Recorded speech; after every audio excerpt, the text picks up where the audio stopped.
We have been in the midst of a bit of a series where we were talking about what we've been talking about, Jesus' way, contemplative way, second half of life journey, and that there are 3 books that outline this journey from Genesis to Job to Ecclesiastes that I've been trying to build that story arc.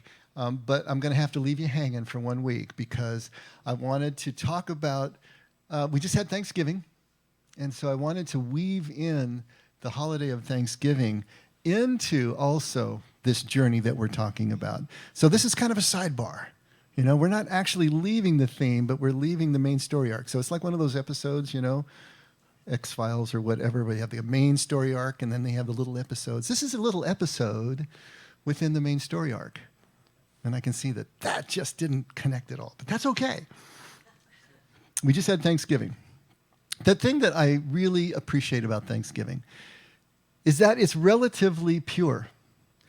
It's been really difficult for marketers to commercialize Thanksgiving. Have you noticed that? It doesn't have what Halloween certainly has, and Christmas has, and Valentine's Day. It's been harder for them to get the hooks in and actually commercialize it.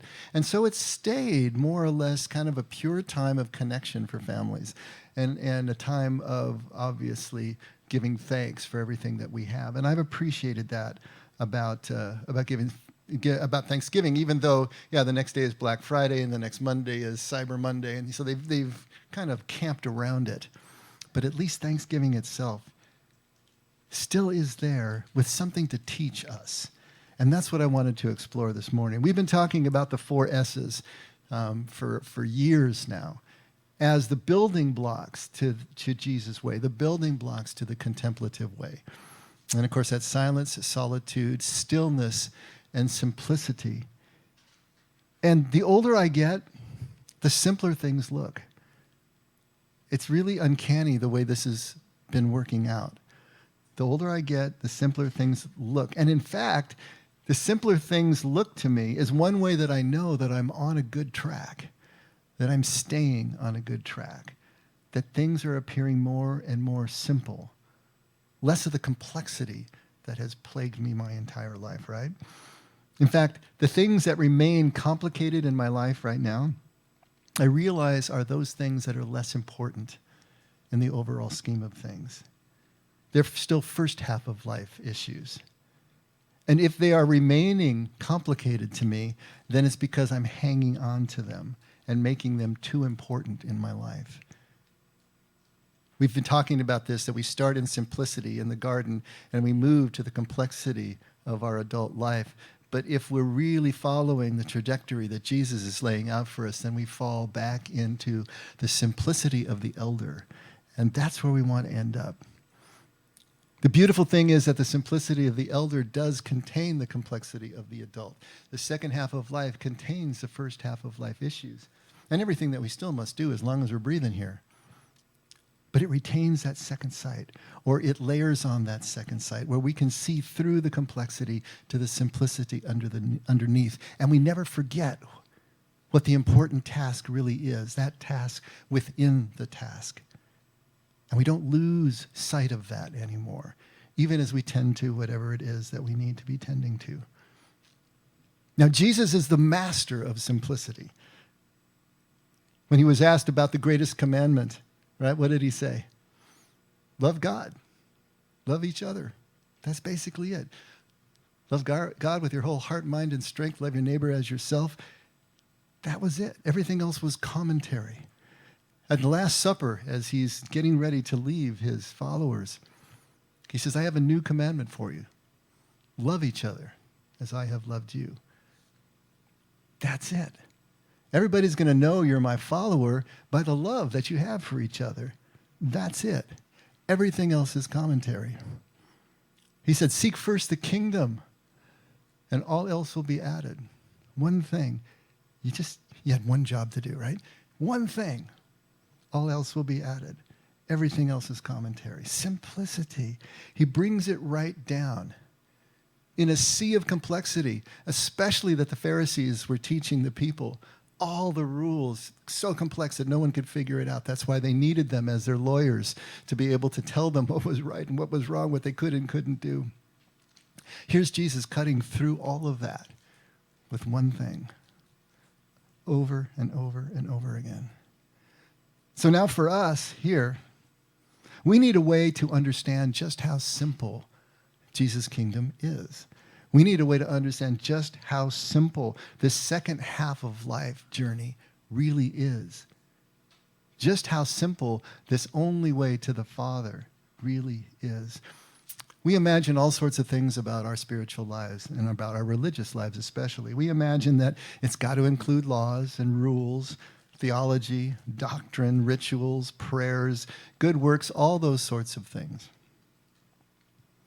And we have to experience it in order to understand that it is not about those things. When we seek the one thing that Jesus is talking about, all those others become included. They become added in. But they are not it. The complexity is not it. We have to experience the difference. There's no substitute for experiencing the difference. That's what the contemplative way is all about. It's actually experiencing rather than just thinking about something. But what is it that we're actually experiencing when we experience the simplicity of Jesus' way?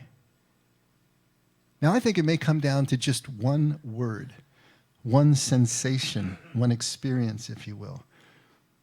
But the problem is, if I just tell you the word, if I just tell you the concept, you're probably just going to shrug. I don't know, you might roll your eyes, you might yawn. You'll think you've heard it all before. I heard it 1,000,000 times. It's just a cliche. And I want to see if this morning I can bring home the impact of this one word, this simplicity that Jesus is trying to get across.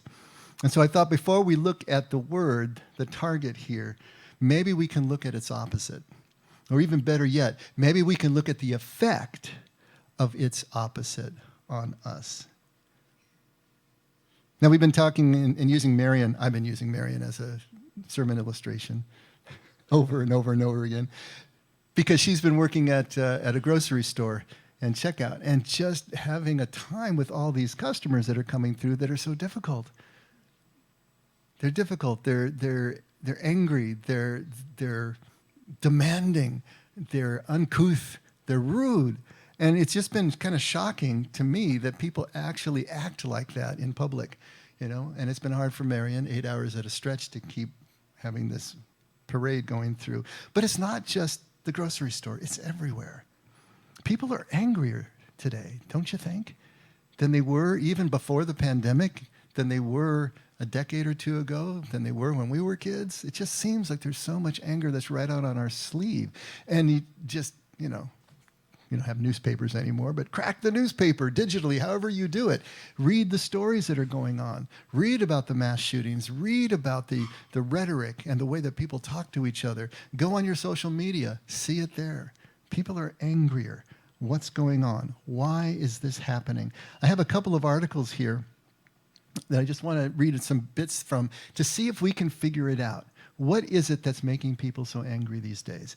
And these two articles are interesting because the first one's going to deal with it at the macro level, right? Top level. And the second one's going to deal with it at the micro level, at the personal level. So this first one, which was written by a rabbi, he writes, Americans are angry. They are angry about school shootings and taxes and mistreatment and undeserved privilege and discrimination in government. There are differences between groups. But as a recent Esquire NBC survey finds, the overall presence of rage is clear. The November survey of more than 3,000 American adults found that about half are angrier today than they were a year ago. Why are Americans so angry? All of us, of whatever group, live some version of the Whig interpretation of history. It's a theory identified and criticized by an historian almost a century ago. But here's what it does. It sees history as an ever-increasing march to enlightenment. So you get that? Here is this interpretation of history that humankind is on this march, ever-increasing march to enlightenment, to a higher consciousness. Now, if you believe that things should get better and better, then it's infuriating when they do not. So what is the first thing that we're learning about why people are getting angry? The first one is expectation. Our expectations are not in line with what is happening around us. Remember we talked about the tragic gap a few weeks ago? It's the gap between the way things are and the way you think they should be. We're all in that tragic gap. The problem with expectation is when your expectation and your experience are not the same, that's all the space you need to be really miserable and really angry. A good moment is when expectation and experience are exactly the same, right? That's not what's happening right now. And if you believe that things are supposed to get better, if you believe that mankind is supposed to keep rising, Age of Aquarius and all of that, and then you look at your cell phone, read the news feed, you realize something is really wrong here. So he says it's infuriating when things are not getting better. In many ways, modern life is indeed better than it has ever been in the past. Report after report reaffirms this improvement. But the improvement in world health may not mean that much to me if my own health care is less comprehensive than it was 10 years ago. Because we know so much more about disease, we are relentless in our discussion of wellness and diet and the pursuit of longevity. We have instant access to every catastrophe in the world, so we obsess over creating perfect security. So now we've come to the second reason that we're angry, and that's insecurity. We look around and we see all this craziness. We look around and we see our 401k dropping because the stock market is dropping. We see everything going in a direction that looks scary to us, and that insecurity also makes us angry. Extravagant lifestyles are paraded through our living rooms each night. So it becomes difficult to be satisfied with our own ample, but still comparatively modest means. So what's the third reason for anger? It's envy. We see what the haves have, and even if we're not exactly a have-not, we still think it's somehow wrong that they've got what we don't. Envy is also making us angry. Much of our frustration arises in an age when atrocities and injustice are constantly paraded before our eyes as well. And so a fourth is victimization. We feel victimized by what's going on. All the injustice that we see around us over and over and over again, even if it's just on our phones. Particularly galling is our understanding of unfairness. From childhood, the sense that someone has received more than we have arouses anger. This is a danger whenever goods are unevenly distributed, as they are in every society that has ever existed. In modern capitalist economies, the resentment is exacerbated by vast wealth and everyone's easy glimpses into the worlds of the haves. And so now we're getting into a fifth reason, and that's entitlement. We feel that we're entitled to the things that we don't have. Expectation, insecurity, envy, victimization, and entitlement are all driving the anger that we're seeing in our society. Now, anger is a kind of a blanket response.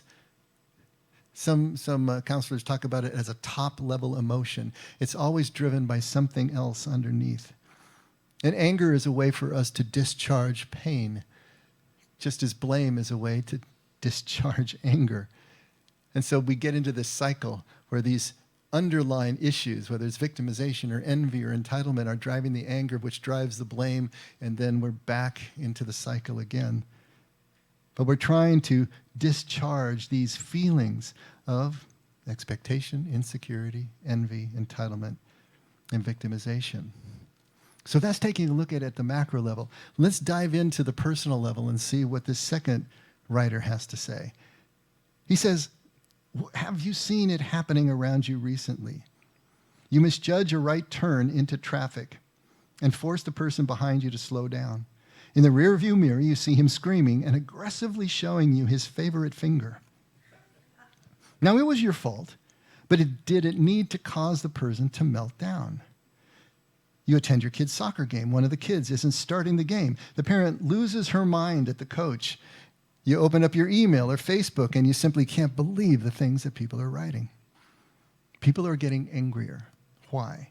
Why are strangers treating each other like arch enemies? Why is politics feeling more like trash talk before a professional wrestling smackdown?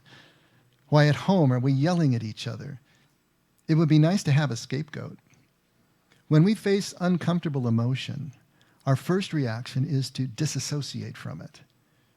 We don't want its heat to touch us. We don't want it to be the cause. We don't want to be the cause. The challenge, unfortunately, is that our tendency toward quick and more vigorous anger is the result of three cultural realities that aren't going to change unless we change. And the three realities that he sees are smartphones, the pace of life, and evolution. All right, I'm going to need some splaining on that one, right? Your smartphone is the greatest and most dangerous tool you will ever use. It gives you access to the entire universe through the internet.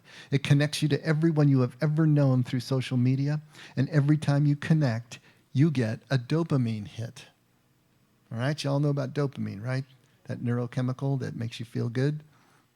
So we have this love-hate relationship with our smartphones, don't we?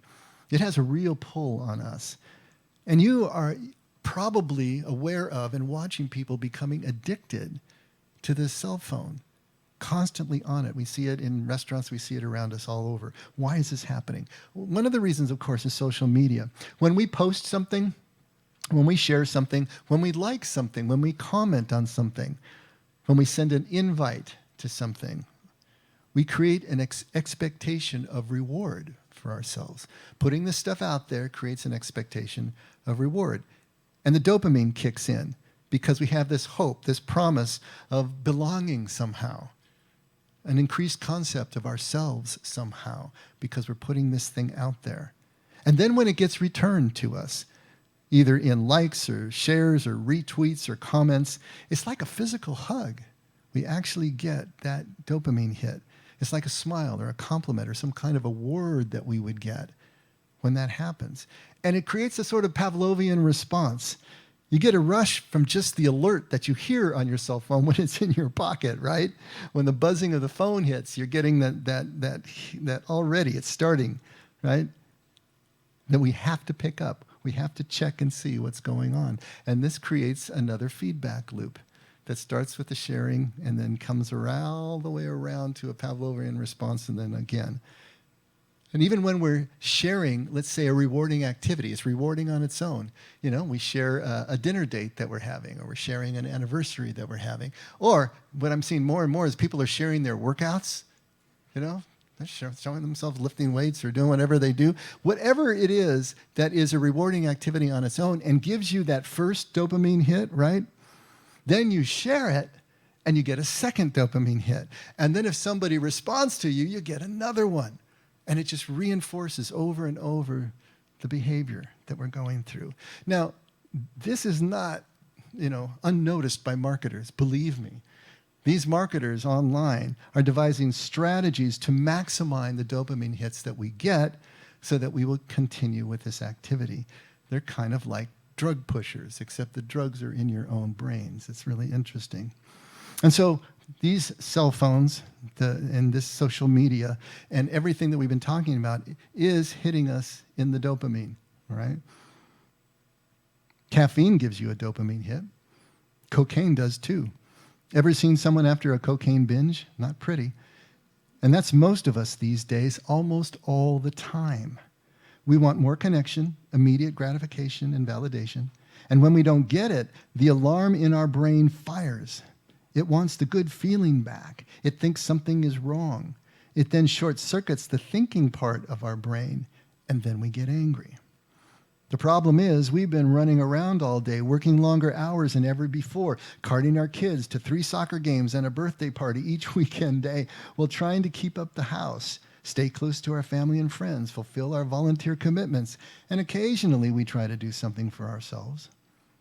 All that busyness means less sleep, less exercise, less slow, leisurely meals, and more stress. Doing too much causes stress because it forces the alarm in our brain to stay on all the time. The alarm looks out for danger, but it can't calm down unless it knows you're safe. Running around all the time, you're not safe. It doesn't want you to miss anything important, and as a result, you are tired from paying attention all the time. You miss something little, and you pop. Now, our brains can't tell the difference between what really should stress us out and little things that really shouldn't, because we haven't had time as a species to evolve enough to keep up with the modern world. This has all happened in 20 years, hasn't it? We don't evolve that fast. Our brains haven't had the time to catch up with this kind of information overload and the way that we are using. Eventually, maybe it will. And we'll be able to settle into this kind of technology. Our kids will be born with little flipper fingers that just do what needs to happen on the phones. I don't know. But we haven't evolved to that point. We are the rats in the maze. We are the guinea pigs who are being experimented upon in this great social experiment and technological experiment. So technology, especially in the form of smartphones, because they're portable, provide a constant 24/7 flood of information and feedback loops that foster the expectation, insecurity, envy, victimization, entitlement that manifest as anger, and provides a platform or a pulpit to project that anger over an entire planet. Now, I don't want to tell you that social media is wrong or that cell phones are wrong. I mean, they're amazing instruments. I use them all the time. But what we need to do is to be aware enough to realize that when the tail has started wagging the dog, right? When now we become addicted and we are part of this loop unconsciously, just on and on and on. If we can continue to use smartphones and social media and the internet as the tool that it is, the amazing tool that it is, and it's great to be able to stay close to people electronically that we can't stay close to physically, but not let it be a substitute for physical connection, then we can start to balance. But we're all out of balance. And that's being shown to us over and over again in our society. You know, life moves so fast right now. Our brains haven't evolved enough to distinguish what really is a flight or fight situation, a fight or flight threat. And so it keeps us on high alert all the time. So what's the antidote? How can we get out of this feedback loop? Well, one of my favorite thinkers and writers is Dennis Prager. I don't know if you've heard of him. He's a Jewish writer and had radio stations, a radio personality. He wrote a piece, and I think he puts his finger right on it, how we can get through and out of this loop. He writes, "How many times have you heard someone say that they want to make a better world? It's a noble sentiment, but very hard to achieve, right? Well, actually, it's quite easy. All we have to do is increase just one human trait." Here we are back to simplicity again. "This trait is so powerful that it alone can make people happier without working on their happiness. It can make people happier without working on their happiness and make them better. And by better, I mean more generous, more honest, more kind, more everything good, without a single lesson in morality. So then, what is this one almost magical thing? Drum roll, please. It's gratitude." Okay, so are you feeling a little let down now when we finally get to the one word? You know, hope I didn't set you up for this huge dopamine hit and then you didn't get it, you know, when we come back to gratitude. You know, because we hear about gratitude so much, it's become a cliche. But that doesn't mean that it is not the one thing, the core of the simplicity of Jesus' message at the same time. We need to look deeper to see what it means. Prager continues, "You can't be a happy person if you aren't grateful, and you can't be a good person if you aren't grateful." Now, when he says a good person, I would think decent would be a better descriptor there, because good gets into all sorts of standards and values we have, but just common decency. Are you a golden rule ethic type of person? Are you at least going to treat people the way you want to be treated? That's decency.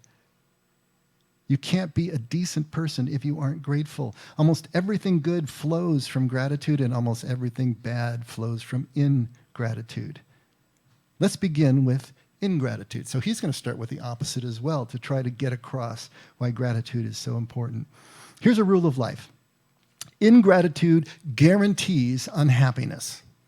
It's as simple as that. There isn't an ungrateful, happy person on earth. And there isn't an ungrateful, good, or decent person on earth. There are two reasons. Reason one is victimhood. Back to victimhood. Ingratitude always leads to or comes from victimhood. Ungrateful people, by definition, think of themselves as victims, right?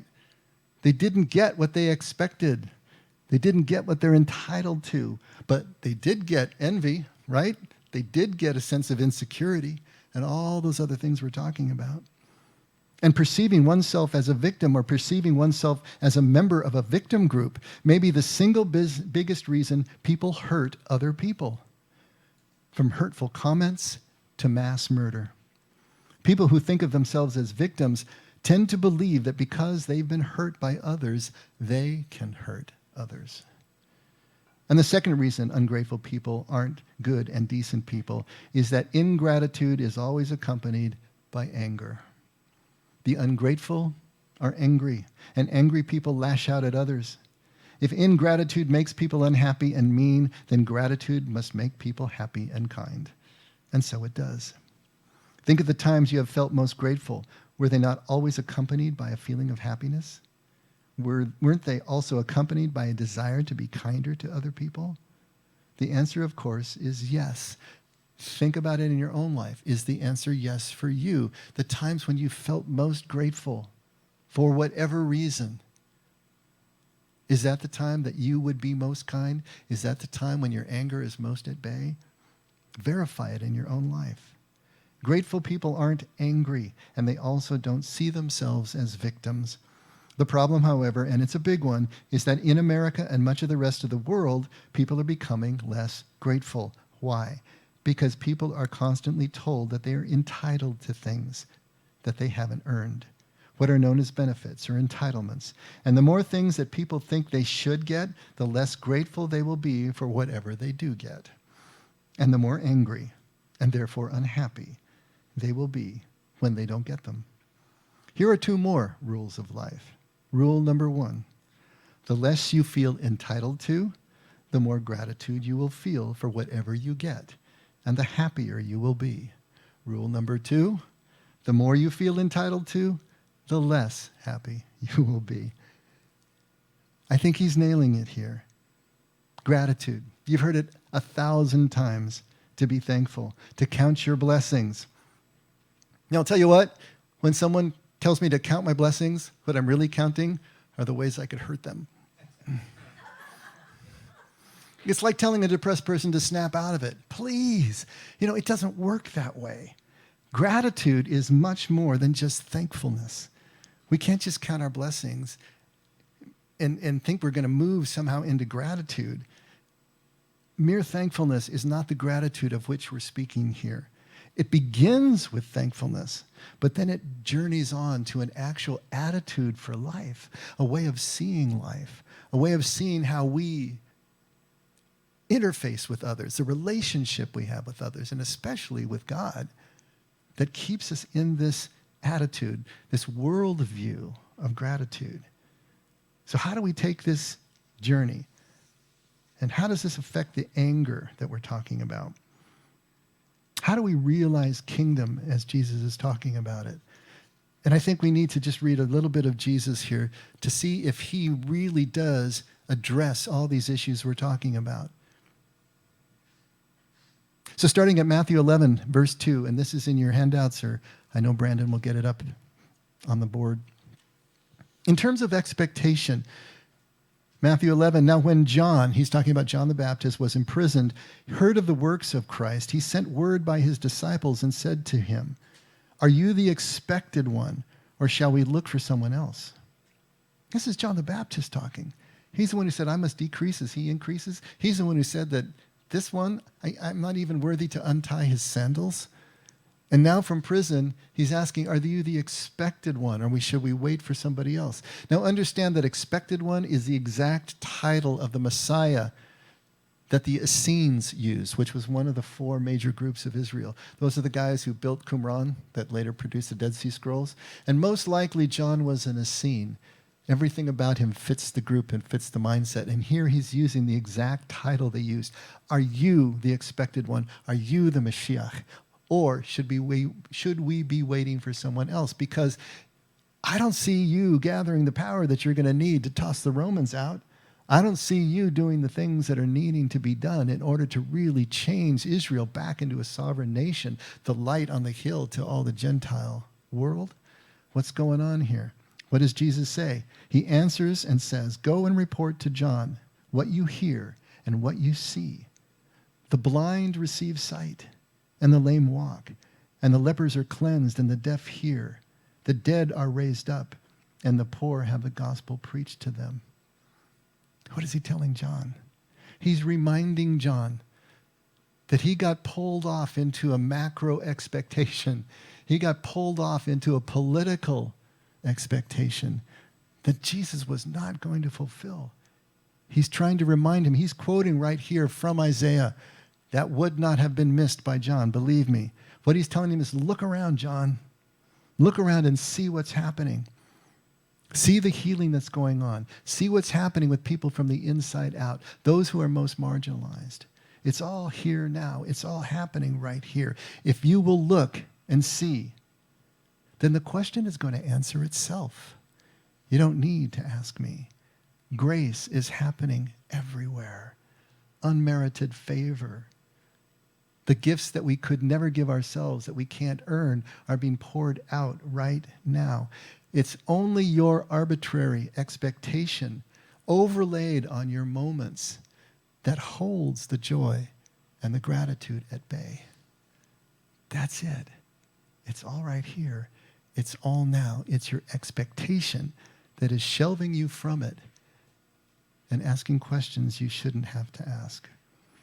At John 14, starting in verse 8, Jesus is going to deal with insecurity.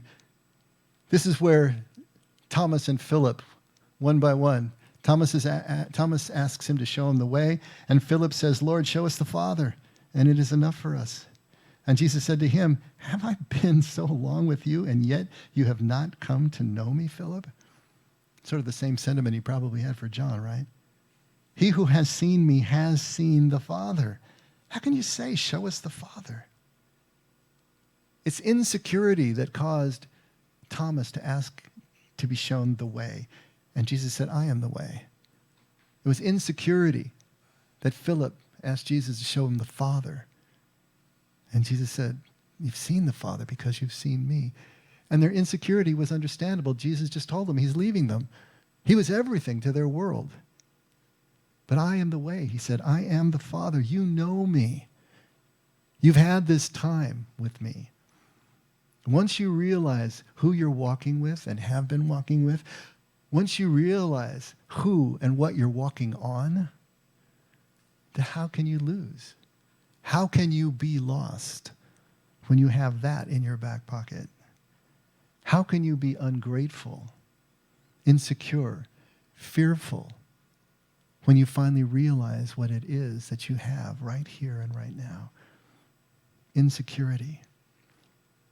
At Luke 15, of course, the famous prodigal son, starting at verse 25, "Now his older son was in the field, and when he came and approached the house, he heard music and dancing, and he summoned one of the servants and began inquiring what these things could be. And the servant said to him, 'Your brother has come, and your father has killed the fatted calf, because he has received him back safe and sound.'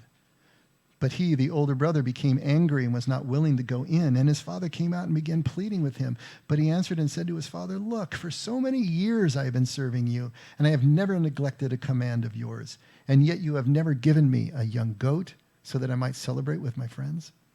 But when this son of yours came, who has devoured your wealth with prostitutes, you killed the fattened calf for him, and said to him, Son, you have always been with me, and all that is mine is yours.'" This is the father speaking back to him, the older son.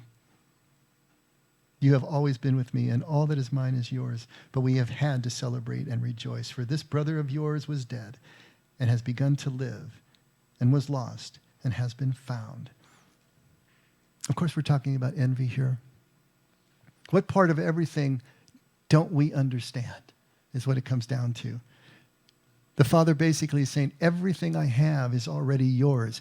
Everything I have was yours from the very beginning of time, and certainly from the beginning of your birth. By definition here, envy is absolutely absurd. It's nonsensical. There's nothing left to envy. If we already have everything that is, we've got it all. What is it that we could possibly envy at this point? And not only that, but everything we have was freely given. We didn't earn it. All we can do is be grateful for it. Even the elder brother, if you think about it, all the work that he says he did, all the commands that he says he obeyed, all he was really doing is rearranging furniture in his father's house. His father gave him everything within which to work. The response still is gratitude. Envy doesn't make any sense according to Jesus when it comes to these spiritual issues. And on to entitlement at Luke 7, starting at verse 36. Or verse 39. Now when the Pharisee who had invited Jesus saw this, okay, this is Jesus who was invited to Simon the Pharisee, comes to dinner at his house. And when he saw Jesus, he said to himself, if this man were a prophet, he would know who and what sort of person this woman is who is touching him, that she's a sinner. So as he's reclining at table, Mary comes in, anoints his feet, weeps over his feet, dries with his hair. And of course, everybody is scandalized because they know that she's the greatest sinner in town. And to be touched by her would make one ritually unclean according to the complex rules of the Pharisees. So he's watching all this happen. If this man were a prophet, he would know who and what sort of person this woman is who is touching him, that she's a sinner. And Jesus answered him, Simon, I have something to say to you. And he replied, say it, teacher. A moneylender has two debtors. One owed 500 denarii and the other 50. When they were unable to repay, he graciously forgave them both. So which of them will love him more? Simon answered and said, I suppose the one whom he forgave more. And Jesus said to him, you have judged correctly. But what Jesus is really saying here, just like when everybody comes to the job at different times and gets paid the same at the end of the day, everything that we have is a gift. Everything that we have has been freely given. Everything we have is a forgiven debt. It's like hitting the jackpot or the lottery. You know, it just came to us, right? And to realize that nothing of lasting value is ever earned, but is only freely received, takes us into a place of vulnerable dependence, to a place where we understand that everything flows to us. We're just rearranging deck chairs on the Titanic. That's all we can really do. We don't create these things. They are given to us. And when we can realize that, then we can move into a place where we're not worried anymore. A place where we really can be grateful, even as we continue to work hard, even as we continue to plan for the future. But understanding that this life is this throughput, this movement of spirit through our lives and through the lives of our family. We can be a part of that flow in a way that we can't if we're trying to carve everything out inch by inch and dollar by dollar, day by day. Jesus is always pointing in this direction. John 5, last one. A man was there who had been ill for 38 years. This is Jesus going to the Bethsaida pool. And there's a man who's been there for 38 years who has been paralyzed and can't walk. And Jesus saw him lying there and knew that he had already been there a long time in that condition. And he said to him, do you wish to get well? Now there's a question, right? Now what answer would you think that he would respond with? Well, yeah. No? Now there was a tradition at this pool that when the waters got stirred up, that it was angels that were stirring up the water. And the first one into the pool, once the waters got stirred up, would be the one who was healed. And so you had to be on the ready. As soon as you saw whatever it was that was making the whirlpool, you had to jump in and be the first one into the pool. So when Jesus asked him, do you wish to get well? A no-brainer question, right? The sick man answers him, sir, I have no man to put me into the pool when the water is stirred up. But while I am coming, another steps down before me. And Jesus said to him, get up, pick up your pallet, and walk. Now here's a guy who's in a pretty pitiful condition, and it's not because of his physical infirmity. It's because of his mindset. He's a victim. He has no choice. And he also has no community. He has no friend. Remember the friends who cut a hole in the roof to lower down their friend to get to Jesus, who was paralyzed in another story? This is a guy with resources. This guy has none. He doesn't even have a friend who can help get him into the water. Furthermore, he can't even say, yes, I want to get well. He has to come up with an excuse because he sees himself as a victim. Maybe he's even comfortable with his paralysis because he doesn't have any responsibility for his life, and people take care of him. Who knows what's going on in the man's mind? But Jesus says you can make a choice.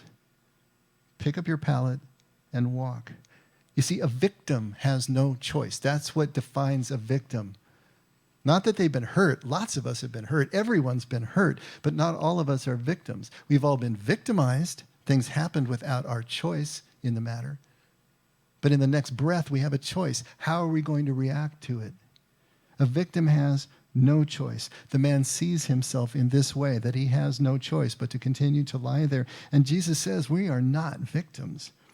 We're hurt, but we have choice. Pick up your pallet and walk. Choose to do something. Don't pretend you're paralyzed. Allow yourself to begin to move, walk, and find a reason to be grateful. Again, always pointing in this direction. Jesus is trying to get these things across to us, that we can overcome the debility of our expectation with the awareness, with the presence that helps us to see what's really going on right now in this moment. We can overcome an insecurity with intimacy, with connection. We can overcome envy with the realization of the spiritual abundance that we are heir to, that has been given us from the very beginning. That we can overcome entitlement with a dependence, with an understanding of our vulnerable condition. To make friends with that dependence in the anavim sense, where now we rely on God entirely, even as we work hard. And we can overcome victimization with choice, with action, and especially with connection to community.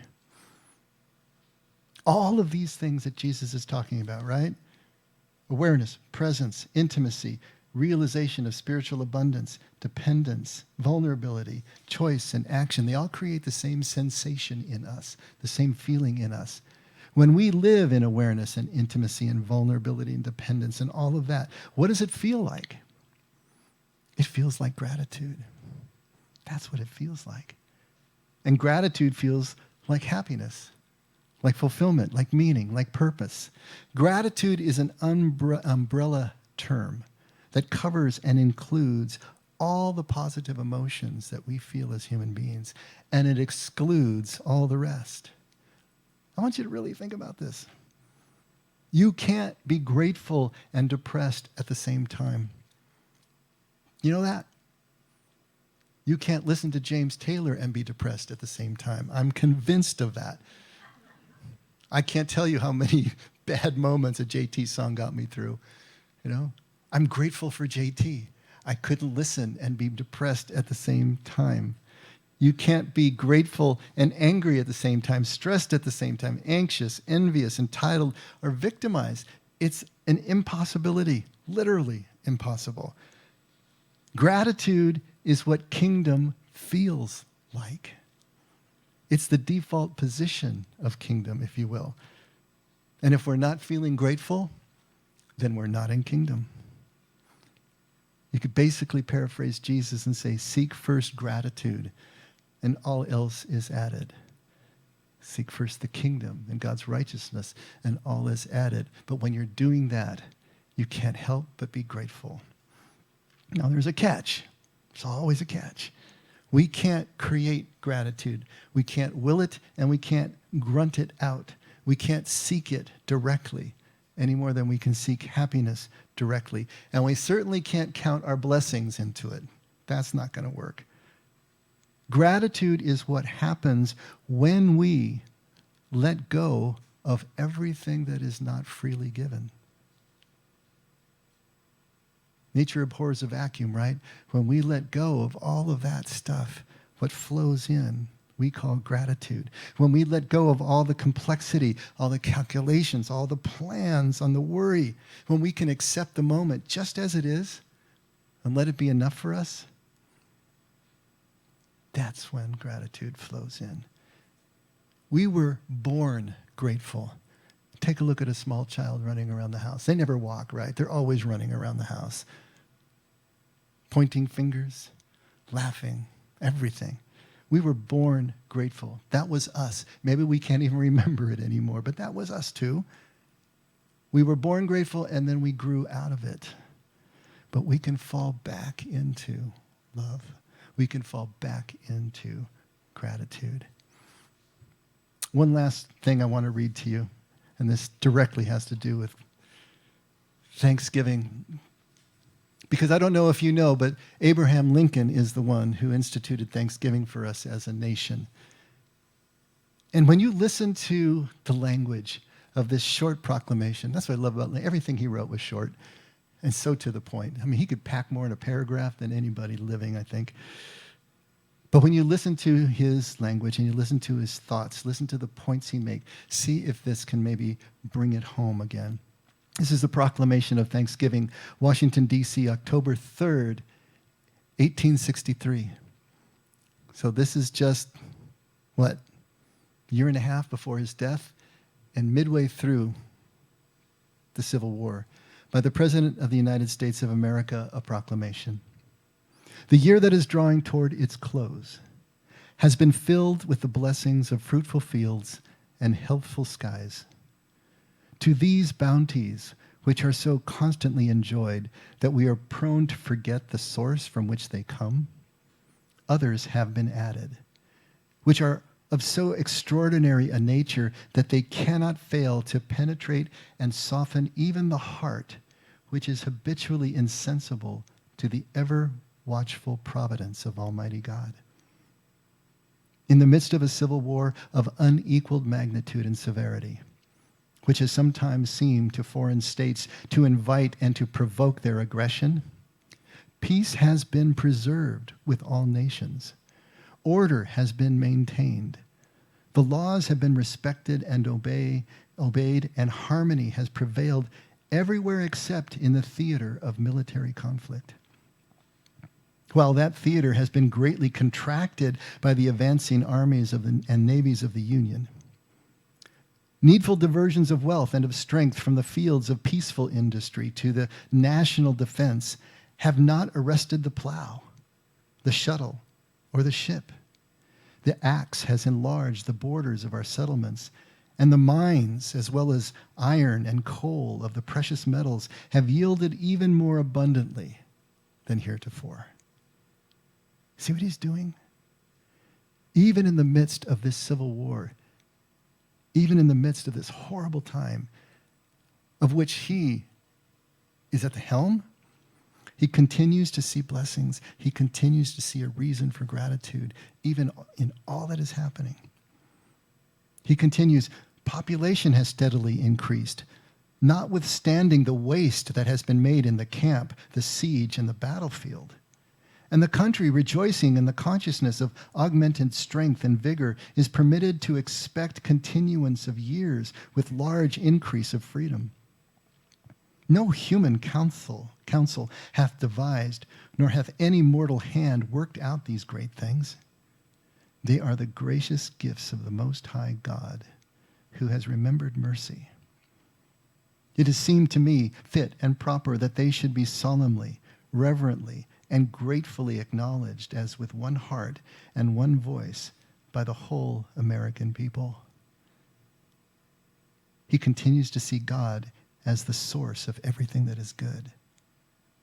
And he continues to see us as dependent recipients of that God. I do therefore invite my fellow citizens in every part of the United States, and also those who are at sea and those who are sojourning in foreign lands, to set apart and observe the last Thursday of November next as a day of thanksgiving and praise to our beneficent Father who dwelleth in the heavens.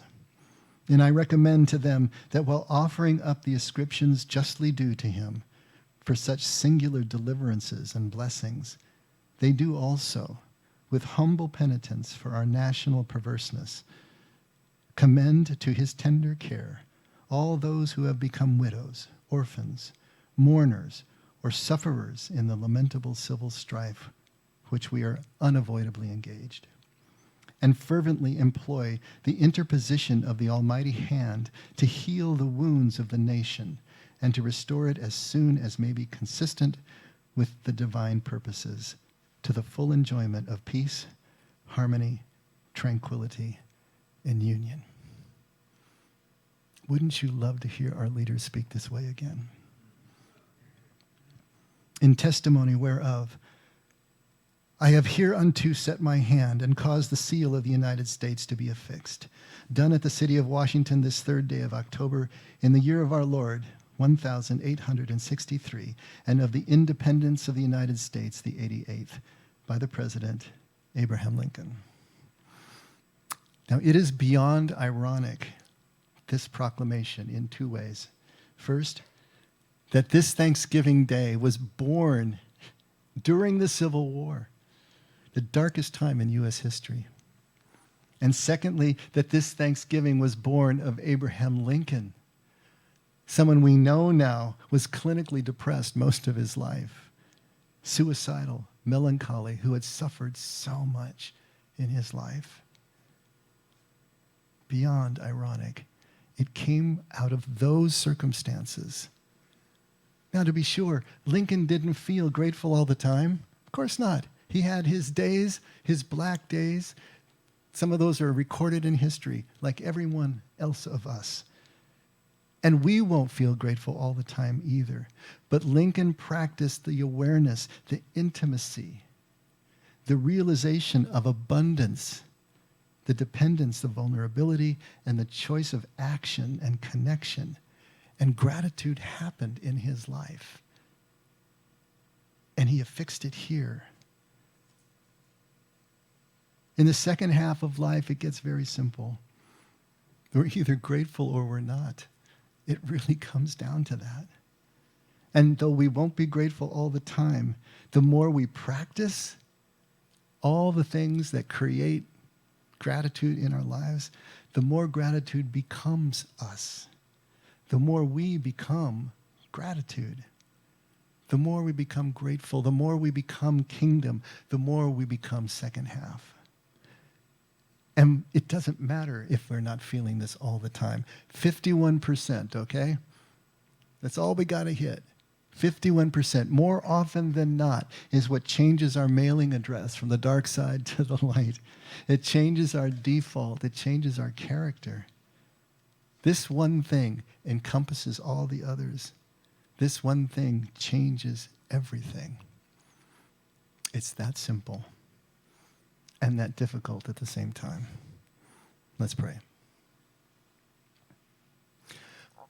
Father, we do thank you for this day of remembrance of who we are in your care. More and more as we celebrate it, help us not to get pulled off in just the ritual, but to remember why the ritual exists, to remember the meaning of the symbolism of days like this, so that we can find our deeper sense of gratitude and remember and recall and insert the presence of your hand into our gratitude, that you are at the center of our tables, the center of our families and our relationships, always deeper. And when things are difficult and when we're having bad days, to help us to remember to simply practice the intimacy and the connection and the choice to action that will pull us through back into gratitude again into the sense of your presence, into kingdom, and remind us that we are on a good track towards you. So, Father, once again, thank you for doing everything first that we are being asked to do.